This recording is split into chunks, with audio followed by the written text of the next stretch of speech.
Soapstone with your host, Lolly D. Hey. Yay! Woo! Woo! Hi, everybody. Hey, welcome. Thank you for being here. Yay. Good morning. Good morning. Hey, today, everybody, I got a special surprise. I have a co-host sitting, Alma Jean, today. She's here to hang out with us.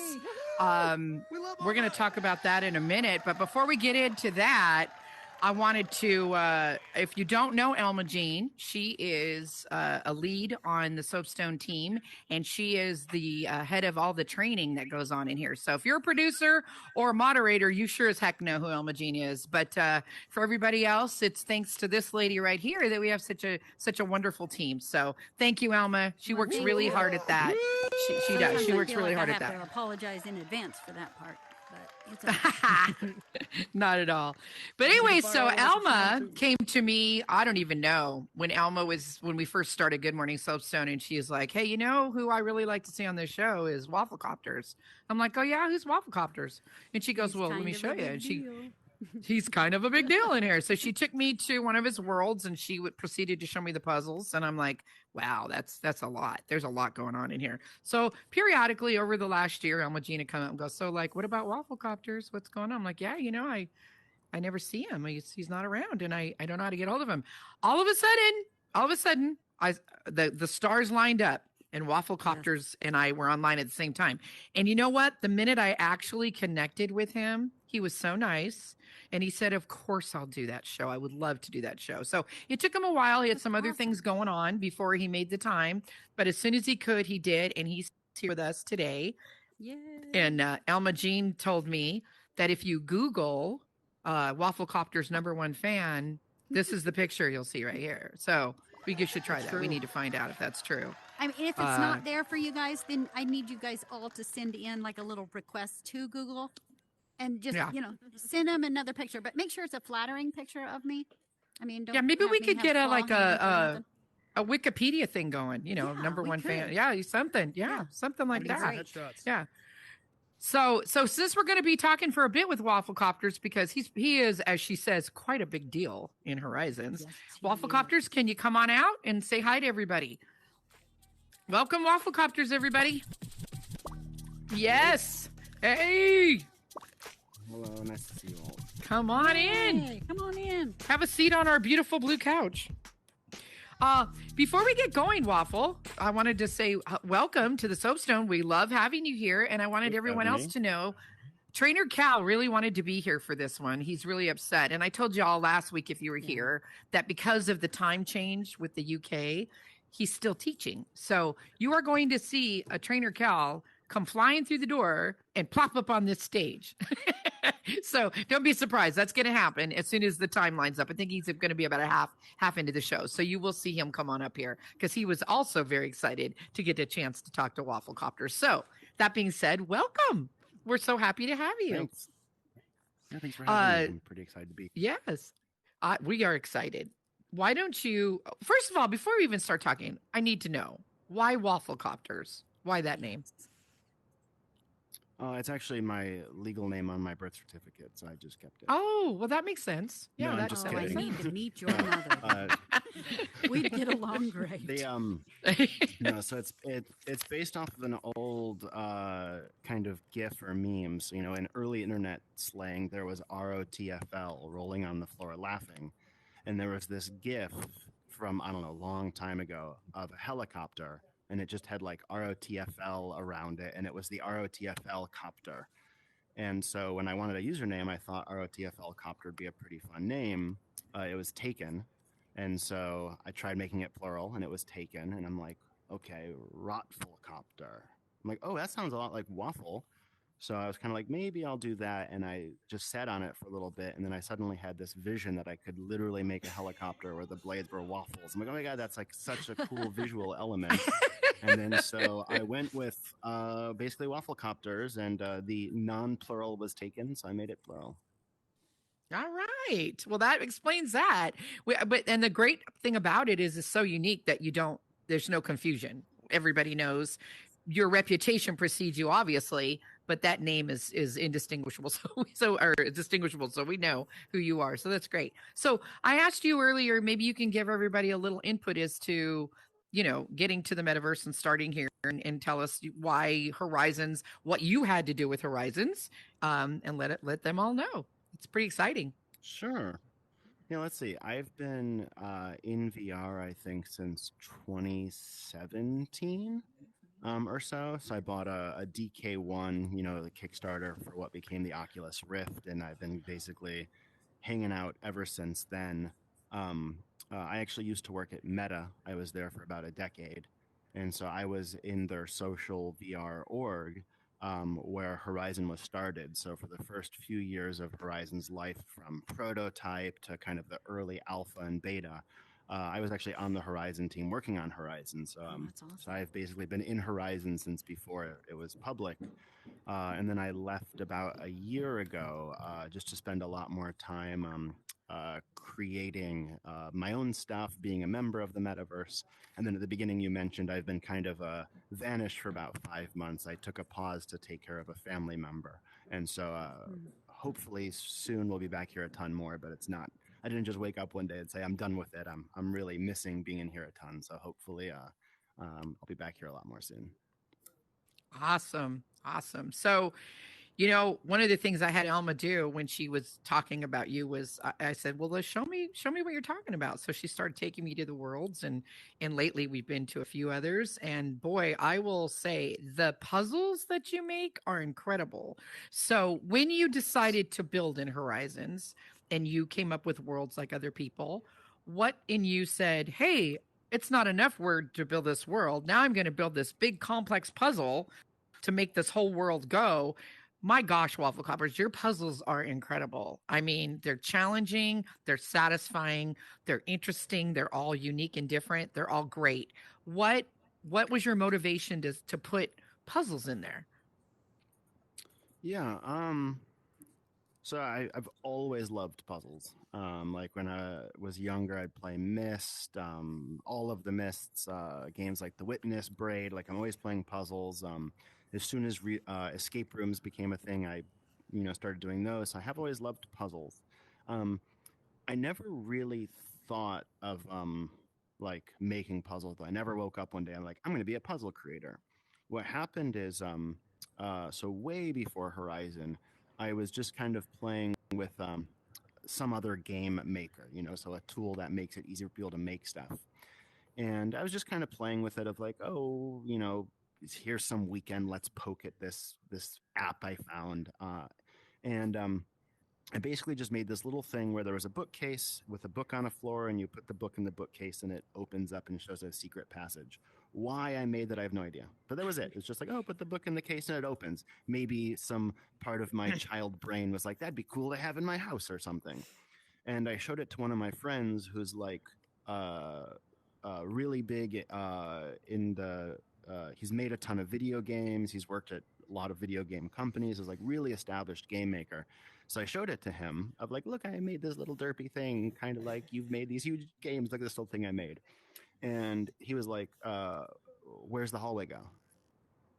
I was like, I don't know. It doesn't go anywhere. It's just an empty hallway. He's like, there should be something on the other side of the hallway. So I went back and I think I put like a little garden, and then I showed it to him like, okay, there's a garden at the end of the hallway. He's like, what do you do in the garden? I'm like, I don't know, look around. He's like, there should be something to do. So then I forget what it was, but I made some change and showed it to him, and he's like, why would there be a garden? And I kept showing it to him, and he just kept asking these very prompting questions. And I kind of felt encouraged up to just keep like pushing it and pushing it and pushing it. And I just think the part of me that loved puzzles ended up making it kind of like a little puzzly thing.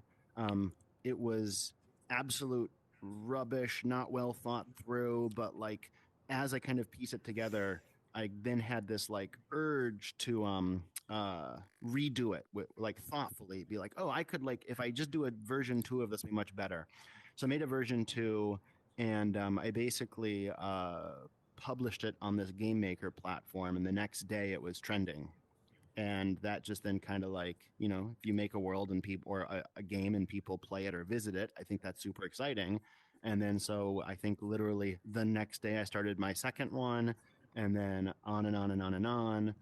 So then when I was at Meta and we started working on Horizon and being like, this is a product where people are going to be able to make worlds or whatever, I was already like chomping on the bit of like the second the tools are good enough to make a puzzle world, I want to. And I don't know if anyone here has been in the world Rescue the Inventor. Um, so that was the oldest one. I've since revamped it a little bit. It's actually fun though, because if you go in there and you look really carefully, you can see there's a few primitive shapes that don't exist anymore. Like there's a light bulb, things that just aren't here anymore. But I made that world right when Horizon added triggers to the build tools. There was really no scripting yet. You could kind of just like detect a thing going into a trigger. And that's why in that world, every single puzzle is just put this object here, because this system was just powerful enough to capture a few things in a trigger to basically like play an animation. At that point, there were no text gizmos or anything, so I had to go back later and put a sign on the wall like with some text and stuff. And then the reason I rescued the inventor is kind of like this, factory with like this glowing red, was because the team had literally just added emissive materials. So you literally could not make stuff glow. And the team was like, hey, we've added emissive materials, we've added triggers. And I was like, ooh, I can make stuff glow like fire, furnace. And that was kind of like the thing that led to that. But yeah, at that point, I was just waiting for the tools to be ready enough to make something. Can I ask you, and maybe you'll tell, maybe it's too much of a secret or something, but how do you actually work your puzzles? Do you like just start building, or do you say this is my end game and work it backwards? How do you do that, Waffle? There's just so much going on in those puzzles.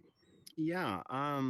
So I'll definitely give you an answer. If anyone wants the longer answer to that, there's a talk I gave. There's a link to it in a pinned post in the Facebook group House of Waffles, which is where I generally post stuff. So there is a talk I gave, I think, last year, where we went into a version of Starship Survival where I rolled it back a few months and then basically published that to literally show here's a world at like halfway through building it, and talked about my process and how I do puzzles and all of that. It's like a 2 or 3 hour talk. So if anyone wants a lot more detail to that question, that was my attempt to answer it more thoroughly. But it really is. There's no single approach I take. Like when I make a world, it's there's usually some spark or like initial thing. And like if any of you have been in the world Water Wheel Wonder, there's Yes. a hero piece, which is a grid with some pegs you can drag around with that kind of draw shapes. And it's had this idea of like, I wonder if you could move pegs and kind of draw shapes. Like, could you build that in Horizon at that point in time? And I didn't really have any idea what it was going to do or what the puzzles were going to do, but I was just more like fixated on could you build that interactive thing? Likewise, if you've been in Box Puzzle Factory, there's a machine where there's a tube that drops paint onto a cube and paints it. That entire world started with, I was just curious if I could make that animation look visually interesting. So sometimes I'm just like, I have a vision for a thing. Whereas like with Starship Survival, I had this idea of what would a puzzle world look like where all of the progress is internally instead of externally, where it's the person who's changing and not the world. And I just like was fixated on that of like, what does a puzzle world mean where it's you who's changing? Because usually it's like, oh, you opened a door, you got up there, you got up there. There's a very physical evolution. And so I was just fixated on how do we do that, which then kind of led to the idea of, well, then I guess the world's got to keep like resetting. Otherwise, you would have actually made progress. And so, yeah, there's just kind of like some spark or just idea that I'm interested in. I kind of just build around. And then I think another thing that is probably worth sharing is I think a portion of your question is probably like, how do the puzzles get so good? And the answer is I get rid of the bad puzzles, which might sound like silly, but when I make a puzzle world, a lot of the puzzles aren't very good at the start. Like, or every time I make a puzzle world, my ability to build a puzzle is getting better and better and better. I mean, the first draft is good, but when I make puzzles, there's you'd be surprised. Like, I've had times where I take people into a world and they're like, "Oh, that's green and that's green. That must be a clue." And I'm like, "Oh no, that's not a clue." So I make a note of like, those should not be the same color. It's distracting people.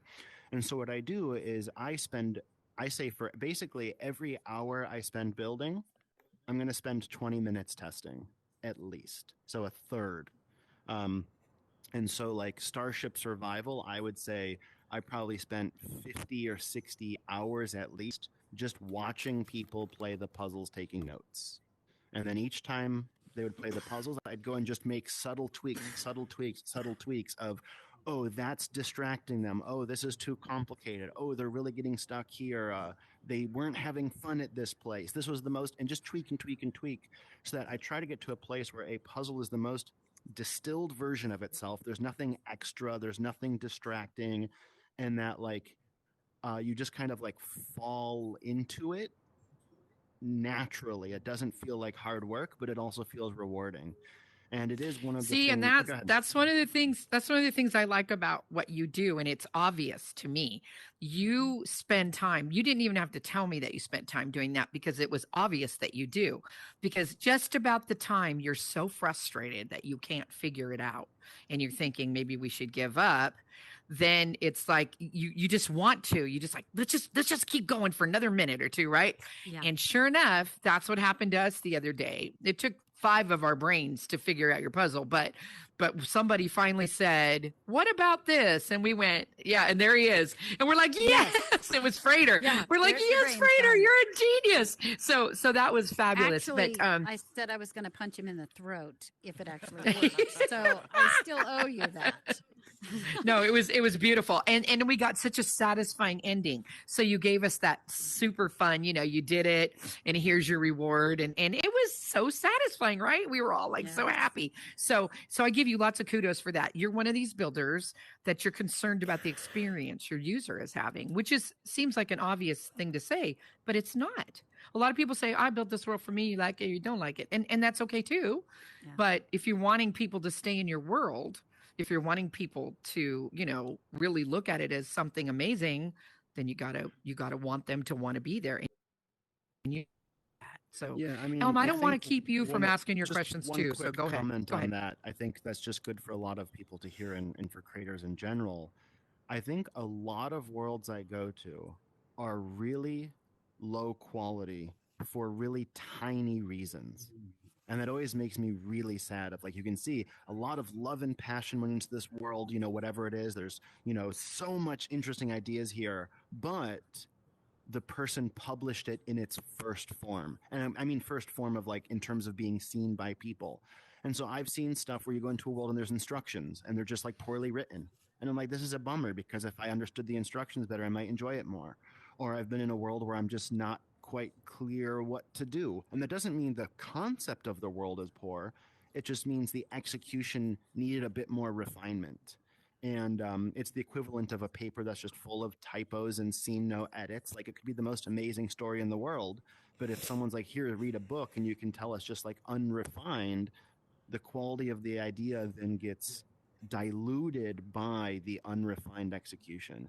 And so like, just to kind of repeat the thing I said earlier, people will say like, how can they make better puzzles or how can they make better worlds? And the answer is really simple. Make something, find all the reasons that it's not good, and then just keep making them better. The game is not how do you start with a good world, it's how do you end up with one. And it, again, I think most creators skip that step because they're so excited. I got to publish it. I'm done. Here it is. Look at it, everyone. If they don't like it, that's their problem. And it's like, it's not edited. Tweak it, refine it. And it makes me pretty bummed because I love puzzle worlds. And that's all related to our egos, right? That's all ego driven. It's what makes us do everything in here that actually doesn't serve us well. If we could push our egos aside in so many instances in the metaverse, it would be so much better for all of us. So that's just another example of letting the ego get a hold of you. It's like, I worked really hard on this. I built it. Oh, and you're going to criticize it. So that's a problem.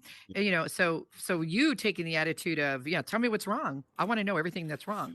You show me. A change of pace. Like when you're creating, you can be like, I wish there were a castle over there. And then 15 minutes later, you've made a castle.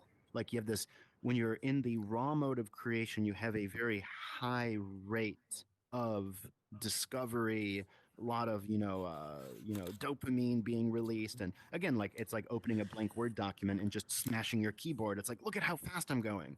When you switch from the building to the refining stage, the progress that you feel as a creator grinds to a halt. Right, so like I have times where I'm working on these escape rooms and I'm like, wow, in the last month, I think it's changed 1%. Like, I want to release this so bad. However, that percent is the difference between a C and an A, like literally. And so like, I think that's the problem is people make a world that's like 97% done. That 3% left will take longer than the entire 97%. And it doesn't feel internally rewarding. And so then they drop it. The trick that I do is when I do all of these play tests, I'm there watching, taking notes, and I get to enjoy it with the people. And so just hanging out, watching them and do, it's like, I'm going to spend a bunch of time socializing with people playing the world. I get to see them do it.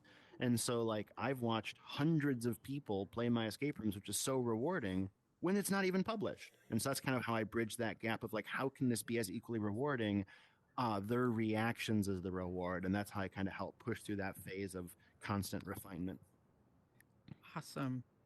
Alma, I don't want to keep you from, I know you have questions for this man. I just know that personally I have enjoyed going in, playing, of course getting frustrated, leaving, coming back, because I know there's got to be a way that the puzzle is solved. I call them escape rooms. There's got to be a way for me to get out of it. So I go back in and yes, I finish it. However, do you receive negative feedback from people that just absolutely cannot solve the puzzles, or maybe it's an ending to a puzzle that maybe they didn't expect? Do you receive negative feedback from people that can't put two and two together to finish? I mean, there are always going to be people who just like don't like puzzles. So like those people are going to definitely be like, where were the guns? Or I was like, okay, well, that's not the point. And, right.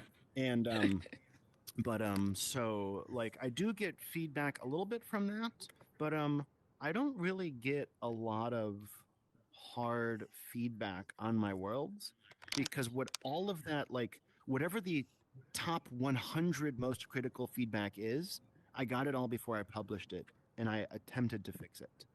And so like if I get feedback from someone of like, this is way too hard, I don't get this or whatever, I messed up. Now I do have one world I'm very like not proud of, which is puzzles and metal. I built it like in 2 days on a weekend, just kind of rushing. It's not really well thought through. I think those puzzles are too hard. And so I have gotten some people say, this world's really, really hard. And I'm like, yeah, I know this world is not refined. So that whole process of watch people play and iterate, I didn't really do with that world. At some point, I will probably gut it and rebuild it, but who knows? But other than that world, I don't think I get really much feedback that they're bad. And again, that's because I was like, the worlds get all of that feedback. I just build in a way where all of that feedback happens before it's published. Okay. And like I will say, this world's too long. This world's annoying. Like this puzzle makes no sense. Hey Stan, these are you harder okay? and harder and harder. Like you're losing me. And it's like, yeah, I'm it's filming. real feedback, but before it's published. Oh, apologies. Further I'll let you go, mate, illustrating sorry. what we've talked about a million times in here, like a lot of people complain about Horizons and how it's, one step forward, two steps back.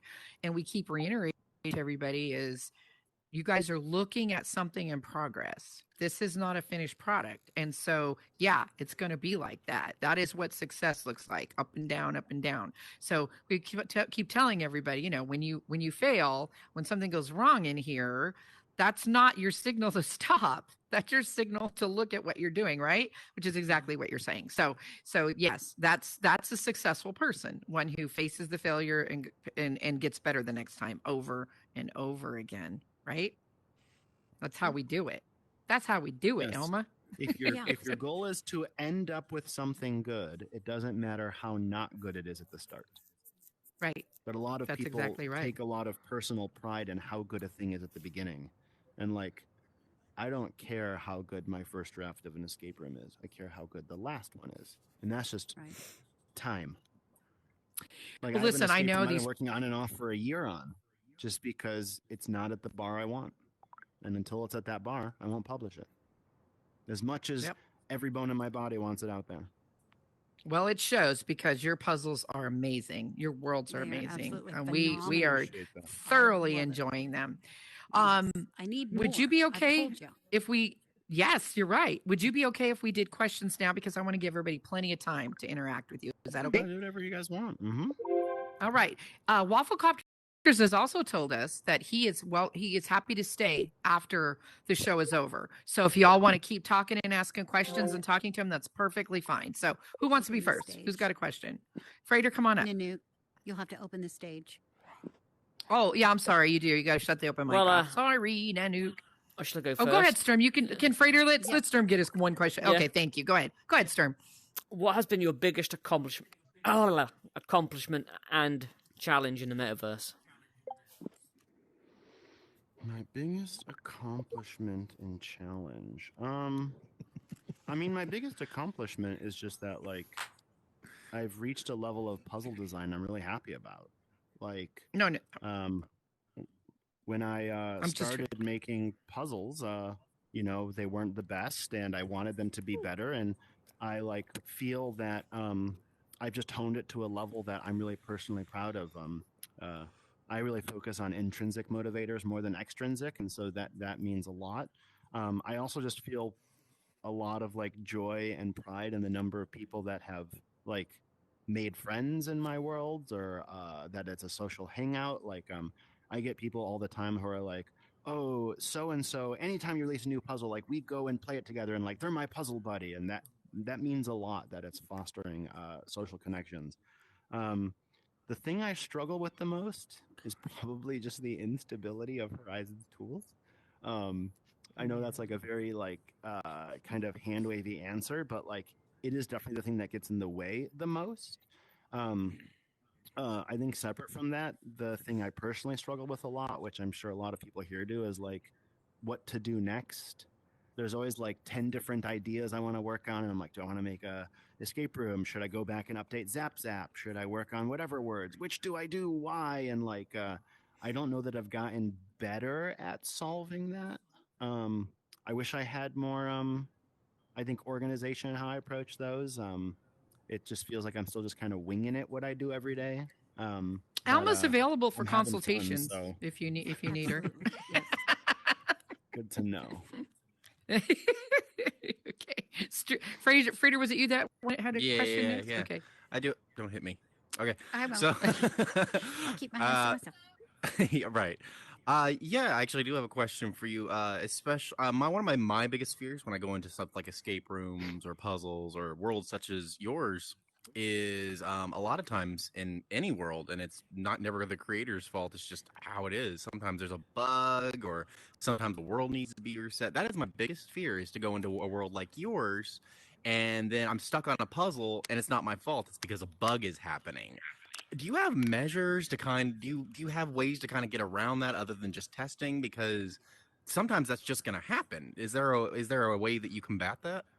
Do you know what I'm saying? You know, a world sometimes crash and you need to push a reset button or something. You know what I mean? Yeah, the like there will always be, I guess, bugs in Horizon, and sometimes a new release will come out that does break a world, and like you don't know those exist until people tell you, and you got to like run and go and do them. But I don't experience that a ton, and I think there's generally two things that I do that help me not get into that trap. So one is defensive programming. And what I mean by that is making sure that when I'm scripting my world, that all of the systems are like super super redundant, and so like simple things of like um, making sure. I've had a bunch of times where like I'll build triggers that just once a second just set trigger enabled, of like, and what I mean is if I have code that uh, somewhere disables a trigger, I'll make sure that the system that is going to re-enable them is super super aggressive, and like uh, I'm just going to keep setting, set trigger enabled. So if there's ever a horizon bug where like one of those gets missed, or I have a bug somewhere, the like like the aggressiveness of parts of the system make sure they're really like asserting their truth. Like, so a script is like, I need the world to be this way, I'm going to make sure it's this way. And so the like when I build puzzles, a lot of the puzzles are independent, so I make sure a puzzle is built in a way that nothing in the rest of the world can impact it. It is so clear on what it needs to do. And um and so uh so yeah, just super defensive programming, which I used to be a software engineer, so it's kind of like, I think, a thing you build over time. Yeah. And then the second thing I do um, is, and a bunch of you have probably heard me give this rant before, but it's what I like to say: don't be sneaky. And what I mean by sneaky is when we are creators, we'll often find something that seems unintended, like, oh, I bet the Horizon team didn't intend this, or oh, if you mix these code blocks in this exact precise way, it just happens to do this thing. And you get into these situations where you're being way too sneaky or way too clever, where like you're balancing on a knife's edge. And so like if you're ever in a place where like, oh wow, I found 3.6 works but 3.61 doesn't, like that's a really subtle thing. And so I've just found tons of creators who will do these things where it's like, wow, this just happens to work, but it's so cool. And that's the kind of stuff that's going to break. And so I try Yeah. to make sure when I build worlds that I rely on features that I'm confident are robust.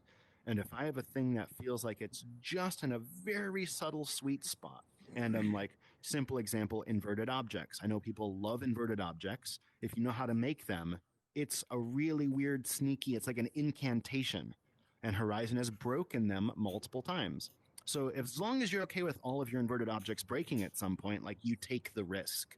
My approach as a creator is I can kind of get a sense of where all of these features are, or these things that like feel a little too magical for my liking, and then I just avoid all of them, because even though most of them don't break, even if one of them breaks each release out of hundreds, that could be me spending more time updating previous worlds than making new ones. And so just the Right. personal choice I make is I don't want to be clever and ever feel like I'm tricking Horizon into doing a thing it didn't want to do, because in the next release it might It's gonna actually be not fixed do that anyway. thing. Yeah. Mm-hmm. Oh, sorry. I was So just defensive checking on your point. programming and Yep. don't be sneaky. That's Yep. basically my Thank you. Thanks, You can be Trader. Great sneaky. It's question. just a personal Yeah. risk. Yeah. Oculus, are you waiting to come up? Or you just, okay, cool. Oh yeah, of course. Not going to miss the opportunity to ask Waffle a question. Obviously, first of all, I want to thank you for everything you do. You've literally you. dedicated thousands of hours in and outside of the product. So I mean, that's the reason why everybody's here and why it was so hard to get into it Yeah. when this started. As part of my question, I want to say that in the time you've been here, even though you've dedicated so much time into learning the tools and really from our perspective, mastering quite a bit of what there is capable in Horizon. A lot of people haven't even scratched the surface with building and scripting, and you've still found ways to motivate and inspire people to still build to their best ability. With the mention of TypeScript and TriMesh at Connect last year, I know a lot of people are really concerned about now even more tools that are more intimidating, that aren't as welcoming as the in-game building tools.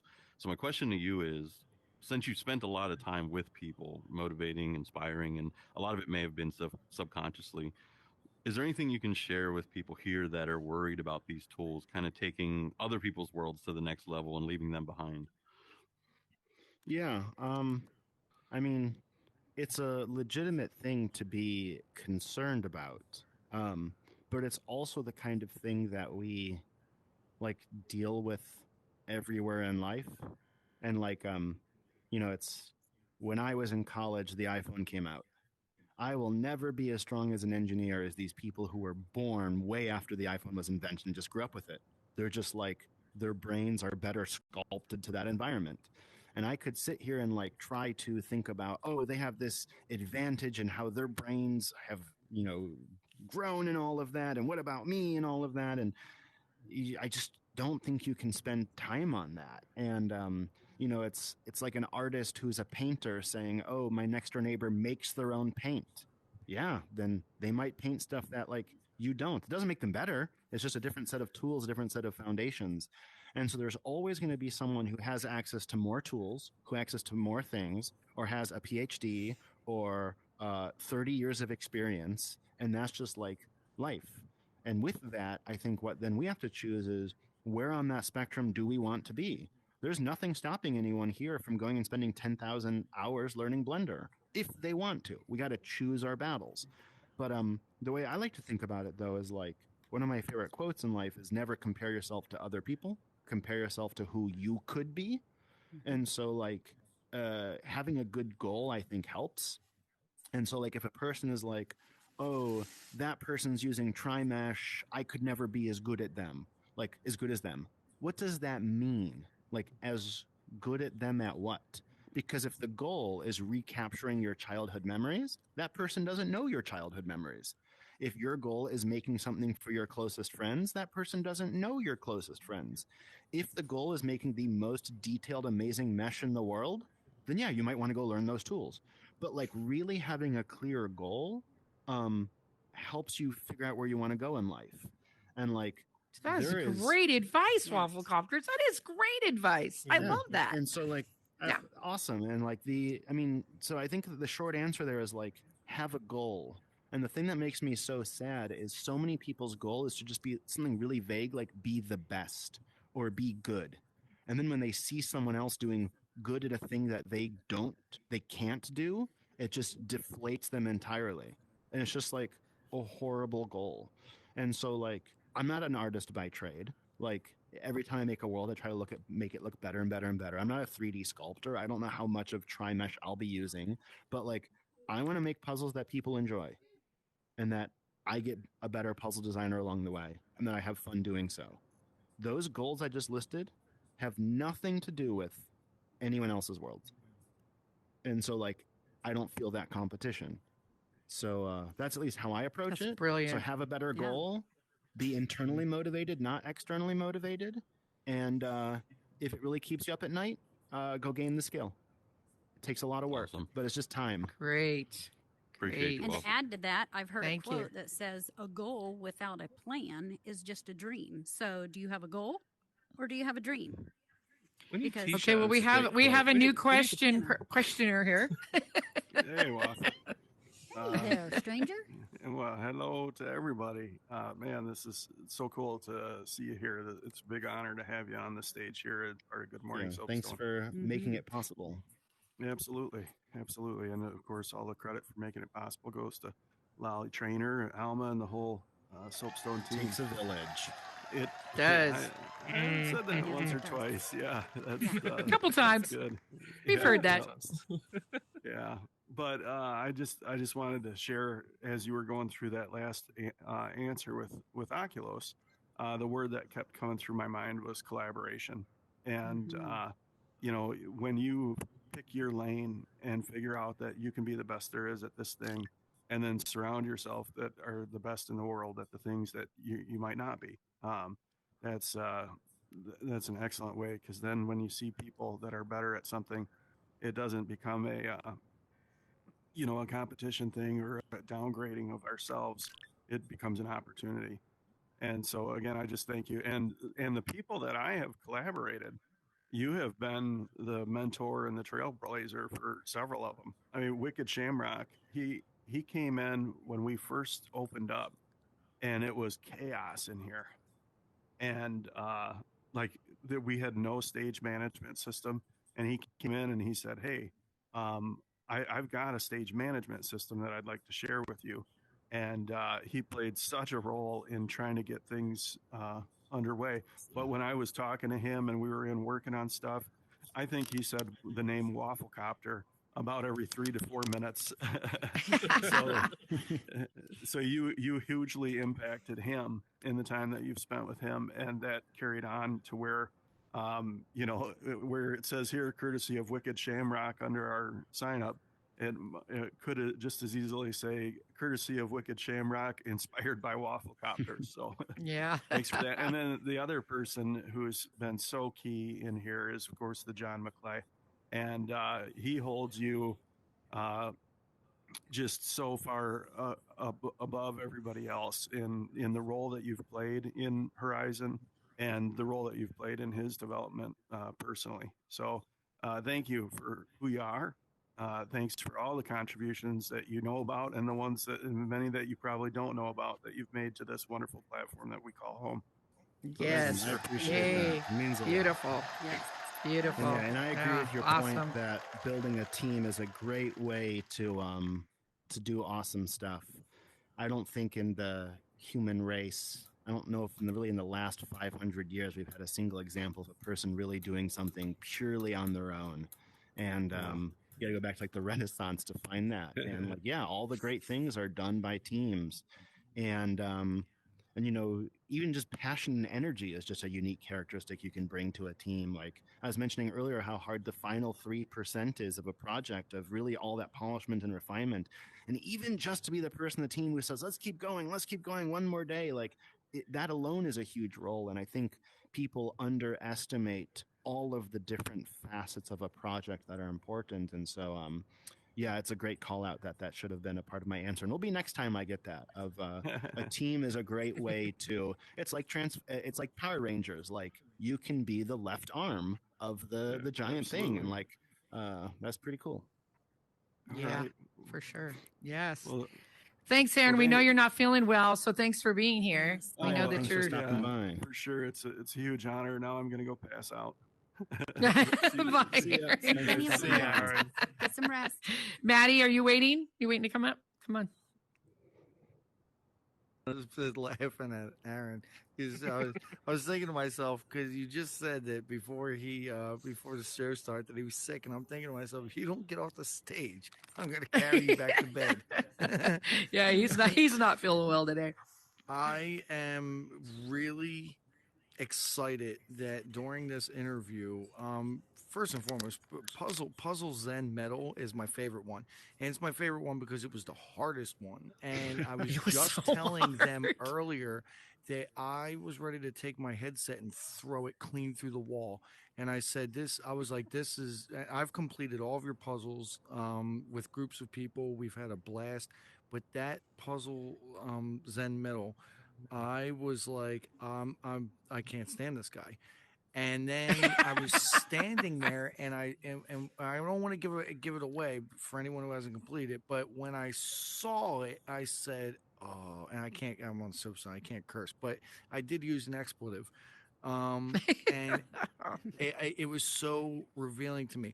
But it's funny that during the interview you said missed, and Robin and Rand Miller made a great game. I mean, what was that? 1993.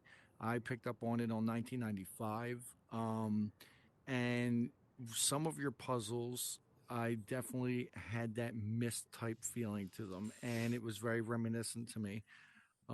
So that's an amazing inspiration for you to even mention.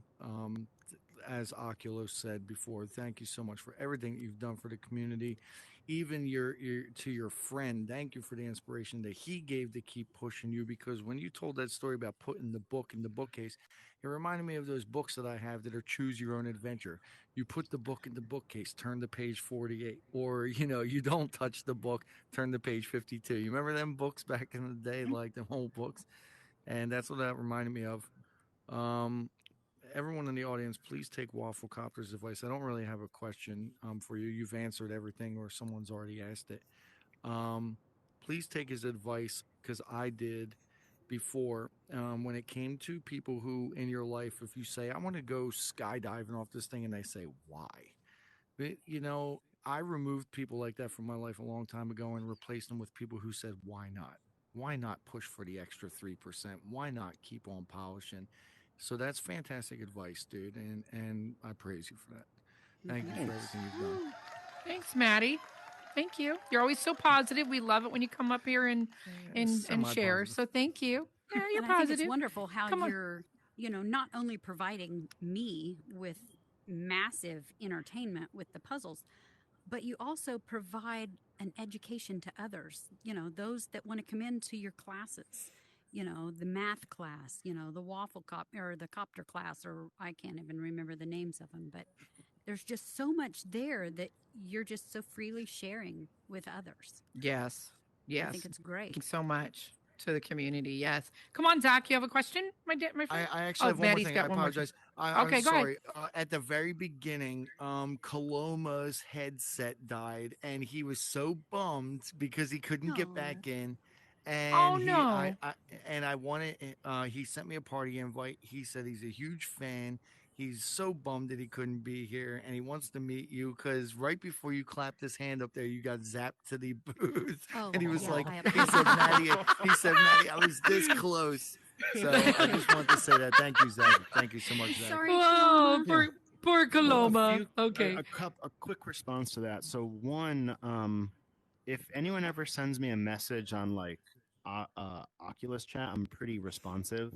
I don't respond to random party invites just because like it's like when the phone rings, you don't know what it's about. You don't know what you're getting yourself into. But when someone messages me, I can choose when I want to respond and when it makes sense. But like I generally respond to whatever comes into my inbox. And so like I've had people message me and say, "Hey, I'm making a puzzle world. Do you want to try it and get feedback?" And like or just do you want to hang out? And like I'm pretty open to that. I just again don't accept random party invites because I just don't know what they are. There's no subject line like an email. And then to two other quick things you might be interested. So you mentioned choose your own adventure books. There's a book called Meanwhile you might be interested in. It's a graphic novel that is a choose your own adventure book that involves time travel. So like it keeps looping in on itself over and over depending on the choices you make. And there's like nothing like it. Again, choose your own adventure book, but comic book. And then you mentioned Mist. If any of you have been to Stone Cove Escape, that was very kind of like Mist inspired, or it was at least on my mind while I was making it. And then if folks like Mist and they have not played a game called The Witness, I would highly encourage playing The Witness. It's my favorite puzzle game of all time. Playing that game alone, I think, taught me more about puzzles than any other resource I've seen. But like you got to like puzzles to like it because it just is puzzles all day long. But it's my favorite game. So Awesome. Thanks, Wafflecopters. Zach. So, I have two for you. So, the first one. So, I know you do a lot of work with TypeScript, and when that is released, do you think the entire scripting syntax, will change as well, or do you think it will always stay somewhat relative to what it is now? And then my second one is, being that you've been in the platform for as long as you have, what is the best thing that's been added to it since you've been here, and the worst? Let's see. So in terms of the scripting system, it's Meta can kind of do whatever they want. Like they have the right to make decisions. My intuition of what they'll do is that like the code blocks and TypeScript will live side by side and even be able to talk to each other. And so you could write some of your world in one, some of your world in the other, all of your world in one or all of your world in the other, and that it'll coexist. There aren't a lot of there's no public documentation that says that what it's going to do, but I would be like mind blown if that's not how it works. There is also a possibility that like we see less and less feature iteration in code blocks. Like I don't know, but this is common. Like when Apple came out with their new Swift, or when you got Kotlin on Android, like it's very common to see a lot of the new features added to the new system. Like I would imagine it's a lot easier for them to add a feature to TypeScript than it is to code blocks because one is just text. But I don't expect like the current scripting system to go anywhere or stop working. I'd be very surprised if any of that happened. So I would very much expect TypeScript to be a yes and addition. I think we'll just have to like stay tuned and see more. In terms of my favorite addition to Horizon, TypeScript. Like I've been using TypeScript for many, many, many, many years. It's the language I use for all my side projects and in my free time. And so the opportunity to code in it is just super exciting. Um, Also, if folks aren't aware, a thing I've been doing a lot lately is doing TypeScript classes over Zoom or just hanging out on Zoom while I work on my own stuff. I always post in the Facebook group House of Waffles if folks want to follow along. I know, Mom Bray's come to the last few. And so it's just another place to get exposure, like anything, it's like I said earlier it's just time. And so, like, if a person wants to learn TypeScript and you say, cool, it might just take 10,000 hours, maybe. Cool. How many of those hours are you doing this week? And there's no right or wrong answer, but like, it's a thing you whittle away at. Worst addition to Horizon. I don't know, the bugs. It's not, I don't know if that is an addition, but like every release, there's like a few new ones, and that kind of, it just makes it hard to work. I think that's kind of a cop-out answer. Like, I don't know that anything has really been added that I feel like was bad or a mistake. I think this goes back to a point Lolly made earlier of Horizon is an evolving product, just like a lot of our worlds are evolving, and they're going to try things. They're going to take things back. They're going to reintroduce things. They're going to iterate them. They're going to do things you like. They're going to do things you don't like, and that's just how you build and evolve a thing for a society. Like, we're all different people. We're going to respond to things different ways. And so I've definitely seen them launch features where I'm like, that feature is not for me. Or I think that feature goes against what I'm trying to do here. But like, I don't take that, personally, or I don't let that upset me, because like where I live, the building next door is a place I might never go into. It's just a store that, it doesn't interest me. Just made up example, but like, you learn to live alongside these things. And so I think I've seen a lot of people kind of get upset of like, the feature I want keeps not happening, or who asked for this feature or whatever. And I literally think that's like the equivalent of some restaurant next door to you opening of a food you don't like and you getting upset about it. And it's like, there's a lot of people who might like that food, or there might be some, cultural link to that food that you're not a part of. And like, I think we just need to assume for all of the features, if they don't resonate with us, there's either a context we don't have, or there's an experiment underway.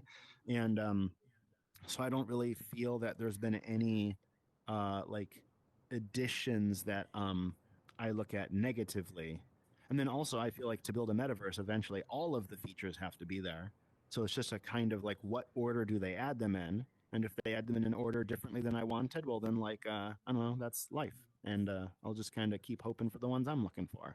But All right. there's not actually a lot of features I'm looking for right now. Like, I feel that there's so many things Horizon already does that I'm not even able to utilize, that like, like, yeah. So. All right. Well, here's what we're going to do right now. Wafflecopters is just full of information, and I know we might have some more questions. So, to let the people that are working go that want to, Nanook, thank you. You can go, and Super, you don't have to film anymore. You can stop here. So thank you. That will be the end of our show. But we're going to keep him here as long as he wants to stay here, and y'all can keep asking questions. So just want to let my moderators and my producers and stuff know you guys are all free to take off, and we're good on our own, or you can stay, whatever you want to do. But so let's go. Did you want to say something else, Frater? Okay, come on. Yeah. So you got everybody's got their worlds here. You got Lolly with her talk show, Cal with his pub, and with you, you have the classes and the puzzles. What is your goal here in the metaverse? What are you hoping to achieve? Like, what are you going for? Does that make sense? Actualization. What do you mean? Top of the pyramid of Maslow's hierarchy of needs, of feeling good about myself, feeling I have a set of people I can spend time with every day that's meaningful, feeling that I'm evolving as an individual. Like, my goal in life is to believe that I'm in control of the majority of my future being enjoyable and worthwhile. And so, like, wow, like, I love you, Wafflecopters. You just are so, full like, of inspiration. You are so inspiring. That is beautiful. Totally beautiful. Love it. Like, yeah. So I just want to like have fun, and like my classes of like, I love to share my interests. I get to do that. I love to teach. I get to do that. I love the eureka moment when something clicks for a person. That's why I both teach and do puzzles. Yeah. Like that really motivates me. I of course want to build stuff like lots of people play, but like I need to remind myself that we got to be careful with things like that because there's a lot of bad versions of that goal, a lot of bad versions of that motivation, seeking fame or status or comparing ourselves to others. And so I try to just make sure those things don't guide me as much. And I just want to make a lot of cool stuff. And so, like, right now, I'm working on an update to whatever words. I've completely rewritten all of the scripts, which should make it a lot easier to add a bunch of new features and start evolving it. And I just hope the people who played the existing one enjoy it even more, that it might create more fun for more people. The idea that there could be people right now having fun because of a platform I built for them, like, feels just really rewarding. And like, I would just love to do more and more and more of that. And then ... footnote in a way that makes sure there's a roof over my head and food on my table. There's a line at some point that has to be fulfilled. But yeah. Well, what's Thank wonderful you. about all of that is he's in total control of all of it. I Yeah. mean, obviously things are going outside fluxes are going in. I can't speak today. Outside forces are going to have an impact, but he clearly has a vision for himself that no one's going to be able to take away from him. And I love that. I just love that. That's beautiful. That you have just changed my day today in so many ways. I so appreciate you. So thank you. Okay, Frater, thank you, my friend. Mama, did you want to come up? Did you have a question or comment? A question is more of a kind of just a statement to Waffle. I really do have to credit Waffle for me even coming into Horizon. Before I even stepped foot in the platform, my brother-in-law was like, "Hey, you got to check this thing out. You can play puzzle rooms." And I was like, "All right, done. I'm in." Yeah. My very first week that I ever, day one, minute one of being in Horizon was in Box Puzzle Factory. And then just kind of from so on, my first week, I blew through all of your puzzle worlds and just was totally inspired to build in here. And really thank you to you. I mean, I get to do some really, really cool things now, just even outside of building. So kind of just internally freaking out that I'm on the stage with Wafflecopter. I know. Huge fan. And Okay, well, here's the fan club. It's begun right here. I'm waiting for the Instagram to pop up. Well, we have to take Wafflecopters girls. VP and down because it sounds like his There you go. mother is his biggest fan. So Yeah. We'll get some T-shirts going, Alma. Maybe we should There you get go. a picture That with his fan club. I can get a picture for the Facebook. Oh yeah, we can do that. We will do that, Sturm. That sounds good. Yeah. Well, Sturm, if you want to take their picture right now, go ahead. Take it quickly. it's the with unofficial Wafflecopters. official. There you go. The unofficial official fan club. There you go. All Ready? right, Sturm. Sturm will handle it. He'll have you plastered all over the metaverse Say soup spoon. and then Facebook. Soup spoon. Cool. Now, 6 Great. years Thanks, ago, Sturm. did you even think that your name would become a household name? Because I know I drive my family nuts